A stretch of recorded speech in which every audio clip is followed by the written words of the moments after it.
ব্যক্তি doctor Siddiqur Rahman Patwari MP মহোদয়ের বিরুদ্ধে আমরা কোনো মানববন্ধন বা প্রতিবাদ সভা করছি না। মূলত হচ্ছে ওনার বক্তব্যের নই, তার বক্তব্যের যে ভাষা, সে ভাষার বিরুদ্ধে হচ্ছে বা ভাষার প্রতিবাদে আমরা আজকে মানববন্ধন। যে দুর্নীতি তারা করে যাদের অর্থনৈতিক লেনদেনের আছে এবং যারা আছে যে যারা রয়েছে তারা আমরা ছোটখাটো বেতন পাই বা আমরা ছোটখাটো সম্মানই পাই, কিন্তু এখানে কোনো লেনদেনে কোনো সুসংজ্ঞা রয়েছে।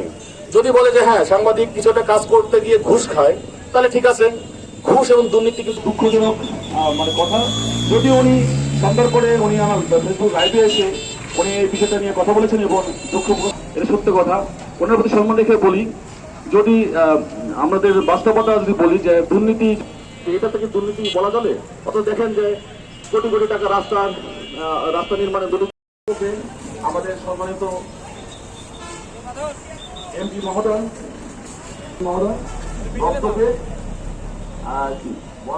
সকল সাংবাদিকদের উনি একটা কথায় নগদে 500 টাকা বা তার বেশি পেমেন্টে পেতে পারেন ঢাকায় জমিসহ 20 কোটি টাকার পুরস্কার।